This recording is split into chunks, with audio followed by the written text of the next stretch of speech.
BTS news reporter mister Saddam Hussain. Welcome to BTS news. मैं सद्दाम हुसैन, आप देख रहे हैं BTS न्यूज। आइए देखिए विस्तार से। मैं राज प्रताप यादव, समाजवादी पार्टी विधानसभा बैरिया का अध्यक्ष हूँ। आज हम लोगों ने महामहिम राज्यपाल महोदया को एक पत्रक दिया है।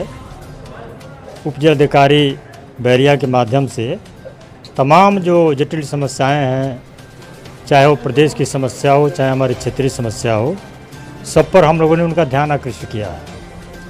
हमारे क्षेत्र में सबसे बड़ी समस्या है, कुछ हमारे क्षेत्र में रेवती ब्लॉक का अधिसंख्य भाग पूरा का पूरा पानी में डूबा हुआ है। पूरी फसल बर्बाद हो गई। मुरली छपरा का भी बहुत बड़ा भाग पानी में डूबा हुआ है। जो फसल बोई गई थी, खरीफ की फसल बर्बाद हो गई, और आगामी जो रबी की फसल वो भी नहीं बो पाएंगे लोग। जनवरी तक पानी सूखेगा। पानी निकासी की कोई व्यवस्था सरकार नहीं कर रही है। इसके बाद एक कटान लगा है हमारे यहाँ घाघरा, जो सरजू नदी है, अभी नाम बदला गया उसका। सरजू नदी में दतहा में कटान लगा है, तिलापुर में लगा है, अठगांव में लगा है, और केवल कोरम पूरा किया जा रहा है। कुछ बालू की बोरी डाल दिए, कुछ अपना इधर उधर से काट करके। जो ठोस रोकथाम की व्यवस्था होनी चाहिए जियो बैग के द्वारा, या जो लोहे की जाली में पत्थर लगा के डाला जाता है, ऐसा कोई कार्य नहीं हो रहा है। केवल कोरम पूरा कर रहे हैं और पैसा लूट रहे हैं, जो सरकार का पैसा है। इसके बाद अब आपको क्या बताना, इतनी बड़ी समस्या देश में आ गई है। सब बेचते जा रहे हैं, नौकरियां ख़त्म हो गई। बेरोजगार नौजवान, ये उम्र है काम करने की, बेरोजगार नौजवान को काम नहीं मिलेगा तो भटकेंगे, गलत दिशा में जाएंगे, माहौल ख़राब होगा, अपराध बढ़ेगी। सरकार के कान पे जू नहीं रेंग रहा है कि इसके दिशा में भी कुछ काम होना चाहिए। और जो कुछ भी परीक्षा कराते हैं नियुक्ति के लिए, और फिर पता चल रहा है कि कोर्ट से रुक गया, क्यों रुक गया? जो भी गड़बड़ी, आप पहले दुरुस्त करके परीक्षा कराइए। इनको नौकरी तो देना नहीं है, नौकरी ले रहे हैं। जो लोग रिटायर होने वाले हैं उनका भी डॉक्यूमेंट चेक हो रहा है। अभी तक आप क्या कर रहे थे?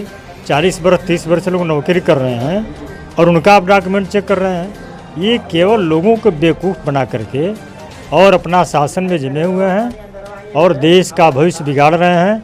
इनका एकमात्र उद्देश्य है देश के जो 107 बड़े बड़े पूंजीपति हैं उनको संपन्न बनाना है। पूरे देश की संपत्ति उनके नाम बेच रहे हैं, और जब अंत में जब सब कुछ बेच देंगे तो आपको महाभारत एक कथा याद होगी। जब युधिष्ठिर हारते गए, राजपाट सब हार गए, तो अंत में द्रौपदी को भी हार गए। उसी तरह से बेचते बेचते माननीय मोदी जी और योगी जी अंत में जब कुछ नहीं बचेगा तो यहाँ के इंसान को बेचना शुरू करेंगे, नौजवान को बेचना शुरू करेंगे। मैं सुभाष यादव, पूर्व विधायक दुआबा बैरिया से। आज जो हम लोगों का एक ज्ञापन देने का प्रोग्राम था, उप जिलाधिकारी के माध्यम से राज्यपाल तक पहुंचाना था। समाजवादी पार्टी के अध्यक्ष माननीय अखिलेश यादव जी के निर्देशानुसार वह कार्य हम लोगों ने पूरा किया। उस कार्य में नौजवानों को रोजगार देने का, और जो लोग रोजगार में थे उनको यह सरकार जो नौकरियां ख़त्म करके घर भेज रहे हैं, उसका विरोध करने के लिए, किसानों के हक में लड़ाई लड़ने के लिए जो हम लोगों ने मुहिम ठाना है। किसान पर अभी देखिए, वो कृषि मंत्री किसान के विरोध में जो यह कानून बनाने का काम किए, मैं बधाई देना चाहता हूं उस मंत्री को कि उन्होंने किसान के हक में वह इस्तीफा दे दिए। इसलिए मैं उसको बधाई देना चाहता हूं कि किसान विरोधी, मजदूर विरोधी, छात्र विरोधी यह सरकार जो कार्य कर रही है उसके विरोध में आज हम लोग ज्ञापन देने का कार्य किए। कुछ अस्थायी मुद्दाएं थी, उसके विरोध में उसको एसडीएम का ध्यान आकृष्ट करने के लिए सड़क जर्जर हो गई है। यहाँ कुछ अवैध तरीके से बालू, शराब, नौजवानों को उसमें धकेल करके उनका भविष्य अंधकार में डालने के लिए उनको भी यह छूट दे करके उनका भविष्य अंधकार में डाला जा रहा है। उस पर भी कोई शासन प्रशासन जो है ध्यान नहीं दे रही है।